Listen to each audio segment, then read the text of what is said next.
Instant Ralston and regular Ralston, the hot whole wheat cereals in the red and white checkerboard packages, present Space Patrol!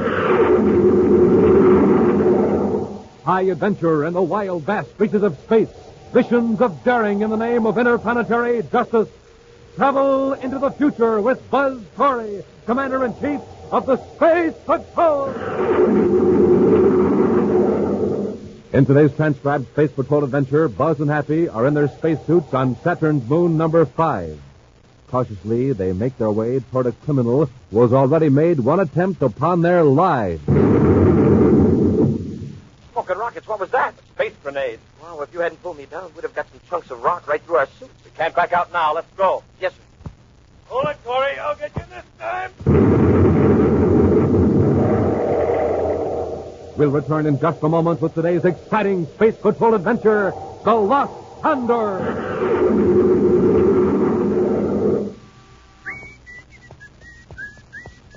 Hey there, Space Patroller. Hold up a minute. What's all the rush? Oh, hi, Captain Two-Fellows. I'm in a hurry to get to the grocer's. I bet you I know why. You're after more of those swell interplanetary space coins I hear jingling right there in your own pocket. Yes, sir. Are they ever neat? Fun to swap and save. Got almost the whole set and I want lots more. So long, Captain Two-Fellows. Gotta blast off fast. Space Patrollers, how about you? Have you started building up your own space coin collection? You get a space coin inside of every new package of hot Ralston. And say, have you started powering up with a good hot breakfast these cold mornings? A good hot breakfast. That means a bowlful or two of good hot Ralston, instant or regular. The hot whole wheat energy cereals that give you important vitamins and minerals in every spoonful. And taste out of this world, too. Yes, there's just no other cereal that gives you so much power, yet tastes so good. So, Space Patrollers, you blast off fast for your grocer. Get yourself some good hot Ralston, instant or regular. And look for the new packages with the picture of Commander Corey or Cadet Happy on the outside and with the neat interplanetary space coin on the inside. Start building up your own space coin collection right away and start powering up with good hot Ralston today.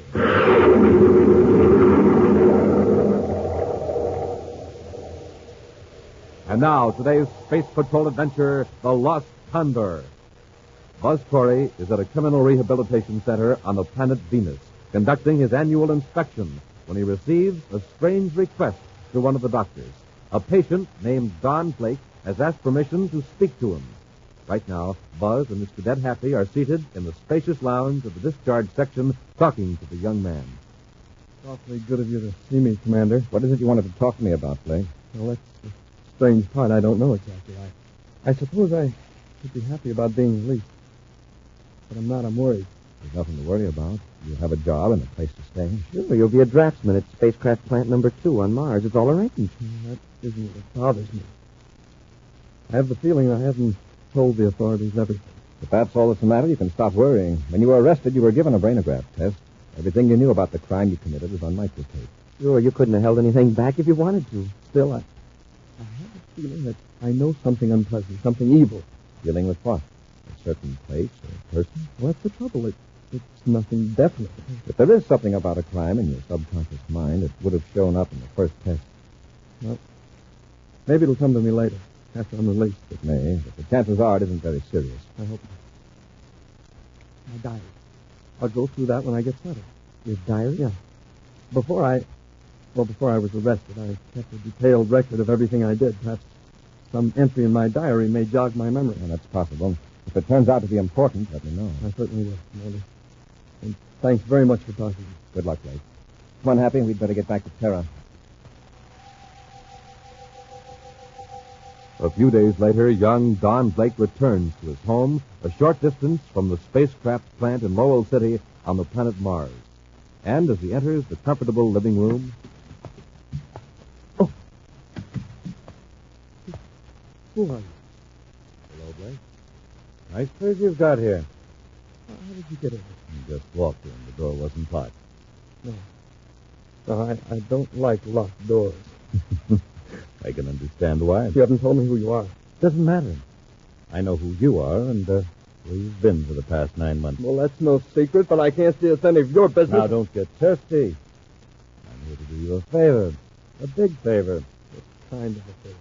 You have some information I can use. I'm willing to pay for it. Information about my work? If that's what you're after, you can get out of here right now. Calm down, Blake. Calm down.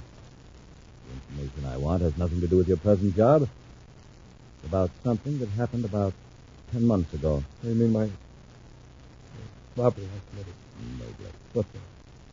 Tell me, does the name Condor mean anything to you? Condor? You associated with the spaceship? No. I think hard. Did you ever have any dealings with the pilot of a tramp spaceship called the Condor? What? No. I'm afraid I can't help you now. If you'll be good enough to go, Hold on. Let's not give up so easily. The memory is sometimes a freakish thing. Isn't that why you once kept a diary? How do you know that? I know many things about you, Blake. You wrote many trivial things in that diary. The titles of books you read, the names of chance acquaintances. Yes, that's right, but And the name of the pilot of the Condor is very likely in your diary, or at least a clue to his identity.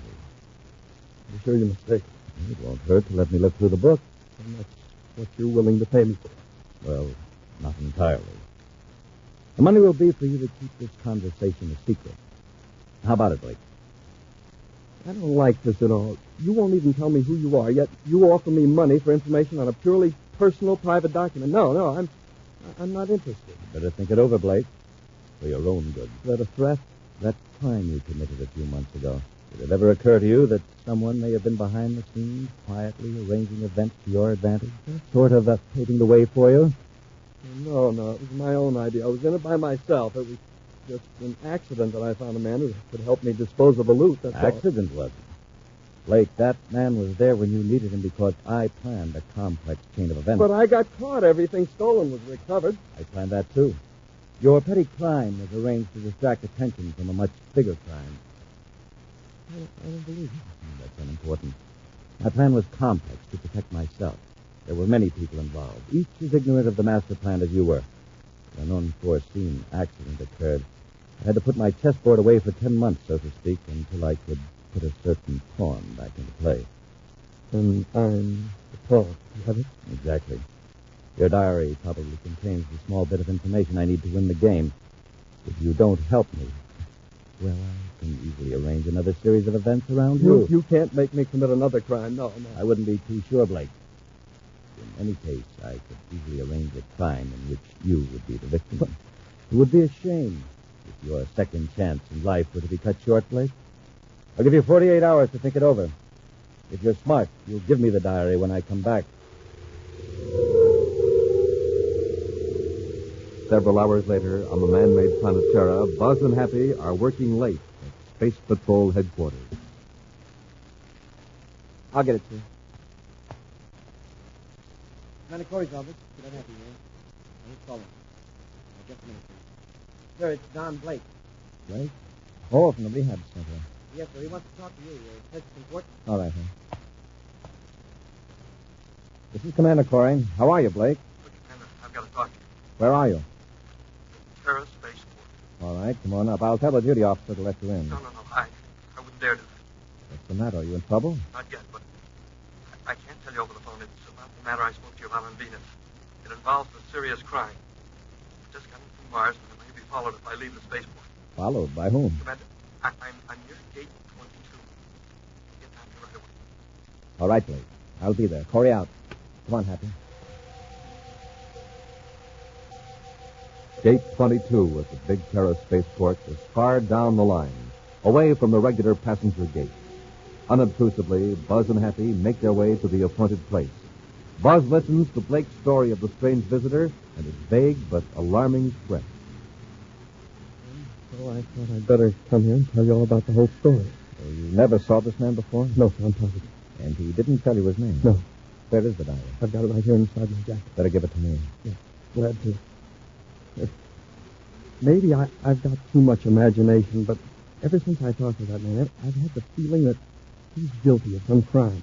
A crime I helped to commit. Don't draw any conclusions until we get all the facts. Happy. Yes, sir. See that Mr. Blake gets back safely to Mars. Put him aboard the next passenger ship out of Terra. Commander, you're not going to send me back to Mars. We'll be guarded. When that fellow shows up for his appointment, we'll nab him. Now go along with you. All right, Commander. Don't move any of you. It's him.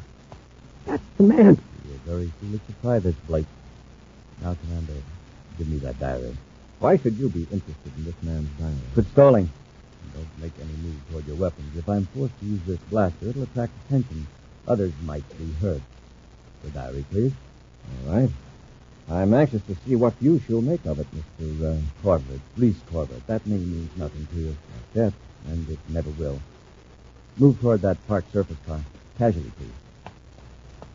Come along, Blake. And be careful not to get between the space patrolman and my gun. What are you going to do, Cliff? I'll explain in due time. Keep moving, gentlemen. So this is the car. Commander, you and the cadet get in the back. Come on.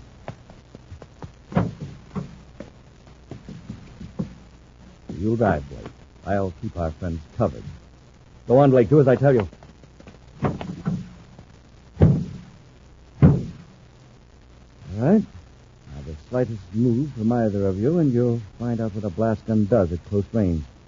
Start the car, Blake.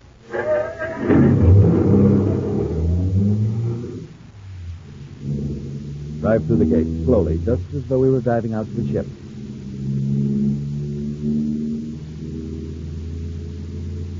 Turn left, there, at the far end of the port. There's no ship out here. No. Nothing but a fuel storage tank.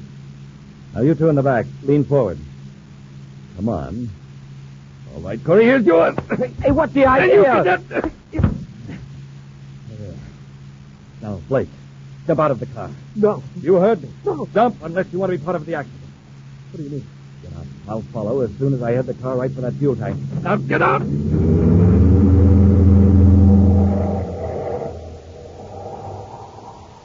We'll return to Space Patrol in just a moment. Listen to that football player kick that ball. And listen to that crowd cheer. Power, that's what he's got. More power to him and more power to you. Power to think fast and act fast. And you get it from a power breakfast with the swell-tasting whole wheat power cereal, Good Hot Roastin', instant or regular.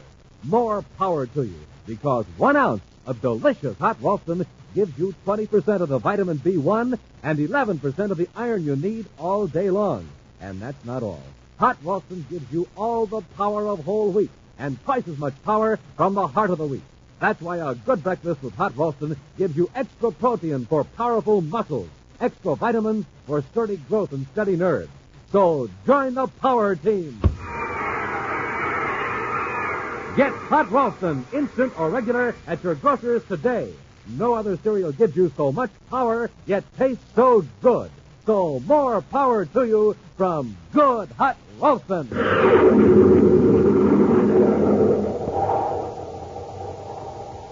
And now back to our Space Patrol adventure, The Lost Condor.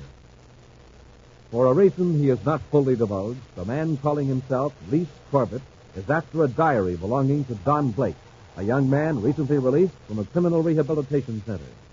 While Buzz and Appy were talking to Blake in a dimly lit portion of the spaceport, Reese Corbett appeared and, drawing a blast gun, took the diary and then forced the 3 men into a surface car. After knocking out Buzz and Happy with the butt of his gun, Corbett ordered Blake to jump from the moving car. Then Corbett leaped out, leaving Buzz and Happy in the car, which is now roaring across the spaceport toward a fuel storage tank. Dazed from a vicious blow, Cadet Happy raises his head. Oh, my head. Look at rocket. Who's driving? Hey, Commander, we're headed right for a fuel tank. Grab the wheel, Happy.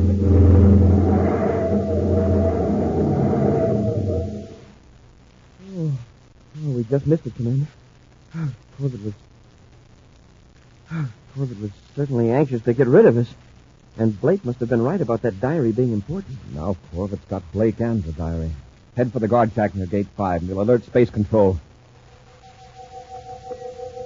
Across the spaceport, Corbett and Blake, bruised by their leap from the moving surface car, watch the car careen around the strip and finally come to a stop.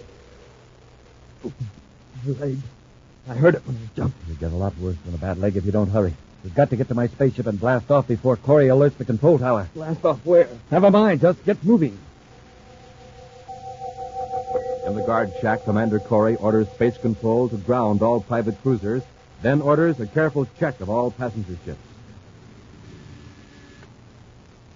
Gate 5, Corporal Niven here. Yes, Captain. Just a moment, sir. Commander Corey. Yes? For you, sir. Captain Barton in the tower. Thanks. What is it, Captain? What? Didn't that order get through? I see. All right, Captain. I'll be in Colonel Ryan's office at Port Headquarters until further notice. Corey out. Got away, huh? Yeah. Corbett used a false notification call to the tower. He must have been ready for this kind of a getaway. He got through the locks before the tower noticed the mistake. Couldn't we blast off after it? Yes, but if he has Blake with him, we'd be at a disadvantage. First, let's see if we can find out what Corbett is up to. Well, how are we going to do that? He must have pulled off some crime at about the time Blake was arrested.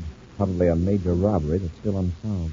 If we check the record for that particular time, we might find out which one it was. Right. And then there's this mystery word, Condor. It's connected somehow to a pilot or a tramp spaceship. Well, a spaceship registry might run that down for us. Yeah, if it could, Corbett wouldn't wait 10 months for Blake to be released. No. Condor must be a nickname known to a limited circle.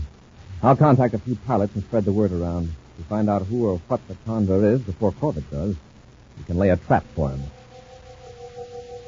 Elsewhere, avoiding the space lanes, a private cruiser speeds away from Terra toward the outer planets.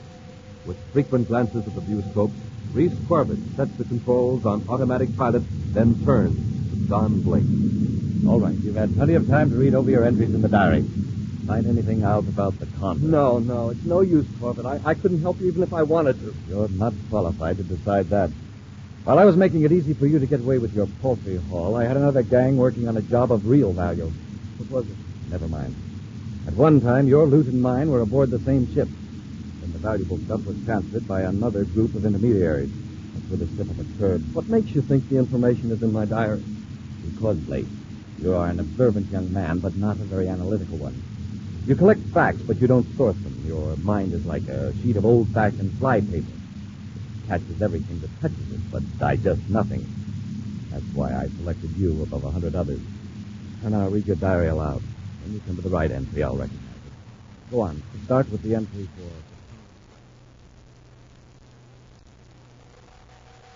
for... In the spaceport office on Terra, Cadet Happy brings Commander Corey a sheaf of reports he's just received by spaceophone. Here it is, sir. List of crimes that occurred during the period you mentioned. Thanks, Happy. I put a check mark on this one, sir. 1 million space credits stolen from interplanet bank. Nothing recovered to date. All suspects arrested so far have been released as having no knowledge of the crime. It's pretty hot, doesn't it, sir? Yes, Hap, it does. And it all ties in with the information I have on the Condor. Got a lead, Hap. One of our men got hold of a commercial pilot who would talk.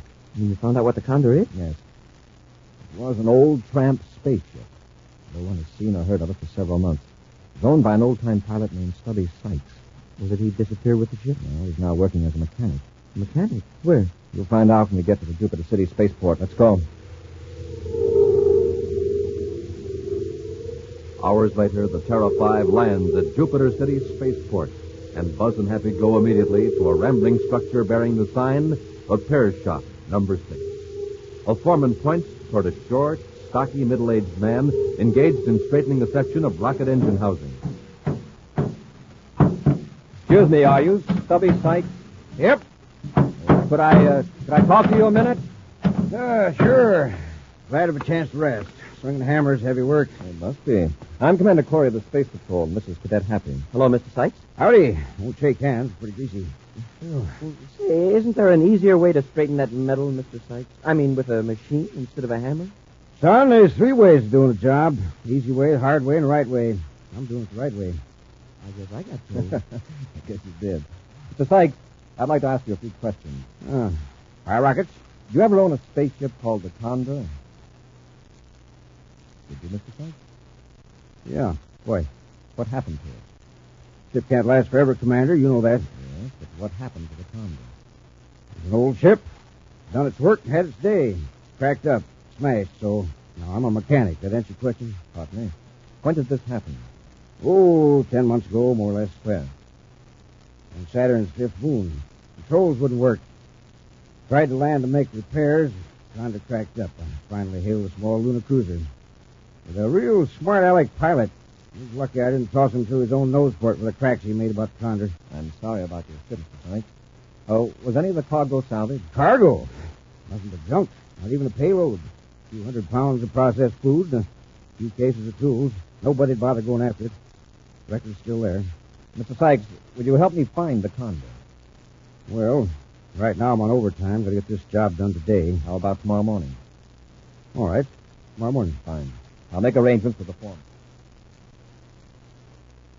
However, the next morning, after a visit to the airport, Happy returns with disturbing news. Commander, Mr. Sykes is gone. Are you sure, Hap? I just checked with the foreman. He got aboard a spaceship about an hour ago with another man. Sykes' roommate saw him, and the roommate knows everybody that Sykes knows, and this fellow was a complete stranger. From the description, he sounds like Reese Corbett. We'll find out. Get to the ship, Hap. We're blasting off for Saturn number 5. A private space cruiser flies low over the craggy surface of Saturn's fifth moon. Reese Corbett is at the controls as Stubby Sykes scans the craters and deep ravines. Yeah, ought to be sighting Condor pretty quick now, Mr. Corbett. Fine. Hope I did right in not telling that Corey fellow I was going with you. You'd have been foolish to tell him, Sykes. The new salvage law gives the Space Patrol 100% of the proceeds from the salvage of wrecked spaceships and cargoes. Corey wouldn't have to give you a single credit, even if the Condor is your own ship. No, I didn't know about that law. I haven't been following that end of the business lately. Lucky I located you in time, Sykes. Never did know who owned part of that cargo I was hauling. Never thought it was worth going after. I was deceived by a dishonest agent working for me at the time. It's taken me 10 months to find you. There she is. There's the Condor down there in that crater just the way I left her. Get out the spacesuit, Sykes. I'll land the ship close to the wreck so we don't have far to carry the cargo.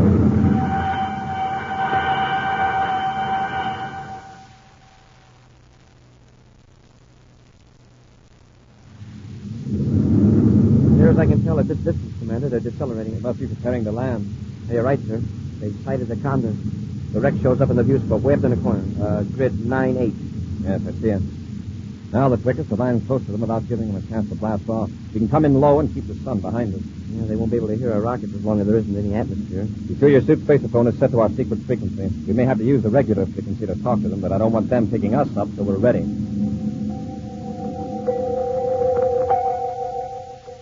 On the surface of Saturn's fifth moon, Sykes and Corbett stand amid the wreckage of the old spaceship.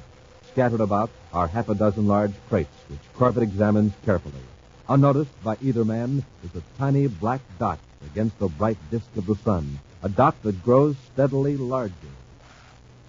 We won't have to move all of these crates, Sykes. Yes, you know what you're doing, Mr. Corbett, but none of this stuff looks very valuable to me. Oh, don't you worry about that. You'll get the 500 credits, I promise you, the moment we're through loading and back in the ship. That isn't a life for you. Here I am, a mechanic, getting more for lugging a few crates than I got for many an interplanetary trip as captain of the old Condor. I couldn't have found the Condor without you. Besides, I may need your help to destroy the wreckage. Huh? You don't need destroying anymore. 3 space grenades will blast the old hunk to pieces, and the Space Patrol will never find it. That hardly seems necessary, Mr. Corbett. What do you care? Come on, Sykes. Let's get to work. Help me with this crate. All right, you're the boss. Say, over there. Where'd that other ship come from? Darn if it didn't land without me noticing. Corey's ship. Those 2 fellows in spacesuits. Must be Corey and his cadet. Well, he was here first, so I guess the Don't joke's stand on there it. jabbering. Stop. Take one of these space grenades. Say, hold on. What are you going to do? Yes. Corbett, are you crazy? Smoking rockets, what was that? A space grenade. Wow, if you hadn't pulled me down, we'd have got some of those chunks of rock right through our suits. We can't back out now. Get behind this rock, Happy. It looks like Sykes is on our side. He's pulling Corbett's arm. Corbett's got another grenade. Well, shall we rush them? Yes, from above. Huh? With low gravity on this moon, we can reach Corbett in one leap. Yes, sir, but we'll come down awful slow. We'll use our jetpacks to force us down quickly. All right, Hap, jump. Hey, he missed us again, thanks to Sykes. Use your jetpack, Hap. Hit the ground as soon as you can. Yes, sir. Now, tell me, where's Blake? He's in the ship, locked up in the compartment. He's all right. He better be. Commander, Yes, Sykes. tried to stop Corbett from harming you. Don't know what he's up to, honest to don't. I believe you. Happy, show Sykes what Corbett came here for. Show him what's in that damaged crate. Oh, yes, sir. Here, Sykes. Take a look at this. Space credits? Bales of it. $1 million of them, Sykes. You and Blake can split the reward. Reward? I get a reward? Certainly. Blake led us to you, and you led us to the money. Oh, Condor. Seems like she's worth more busted up on the ground than she is flying. Well, with your share of the reward, you can probably get another ship, Mr. Sykes. Nope. I reckon I'm just like the Condor here. Better off on the ground. It's all the same to you. Buy me a new hammer. A big one.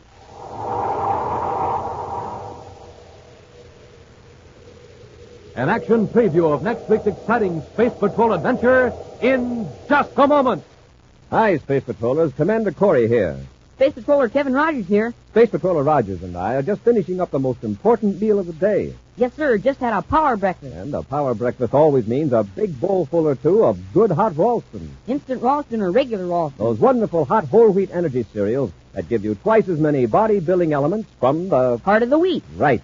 Good hot Ralston does give you all the vitamins and minerals that any other cereal provides, and twice as much power from the... Part of the wheat. Right again, Space Patroller Rogers. And it tastes just as good as it is good for you. So take it from me, Space Patrollers, and I've investigated every other cereal in the universe.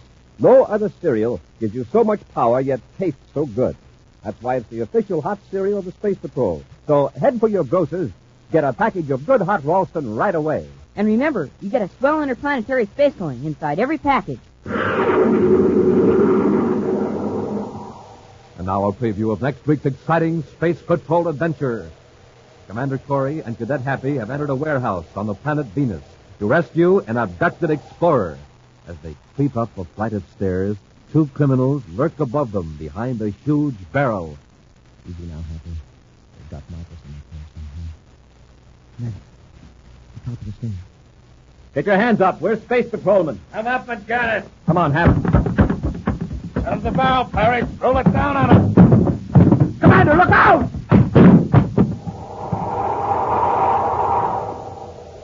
Be sure to join us again next week for the thrilling story, The Venus-Tulania Mystery, when Instant Ralston and Regular Ralston again present Space Patrol! Space Patrol, created by Mike Moser, starring Ed Kemmer as Commander Corey and Lynn Osborne as Cadet Happy, was written by Lou Houston, produced and directed by Larry Robertson, executive producer Mike Devery. Other players were Ken Mayer, Norman Jolly, Stephen Robertson, and Joe Cranston. Dick Tufeld speaking. Now, don't forget to tune in next Saturday and every Saturday when Instant Ralston and Regular Ralston again present Space Patrol!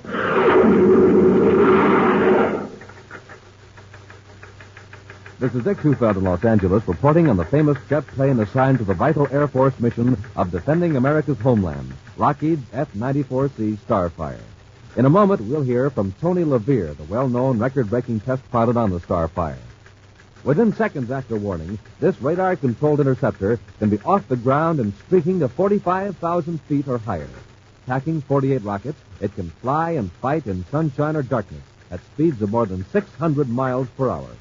Now, Tony LaVere, tape recorded this morning at a California airbase. You know, good health is important to a test pilot, and I have to stay in top condition. I get lots of rest and eat plenty of good food. That's why I like a good cereal for breakfast, like Rice Chex or Wheat Chex. They have real energy and they taste swell. Why don't you try them? No other cereal, puffed or flaked, contains so much nourishment in such concentrated bite-sized form. So take a tip from Tony LaVere, Joe Lynch, and other top test pilots. Make your cereals Rice Chex and Wheat Chex. Be sure to see another exciting Space Patrol story on your local ABC television station. Consult your local paper for time and channel. This program is broadcast for Armed Forces overseas through the worldwide facilities of the Armed Forces Radio Service.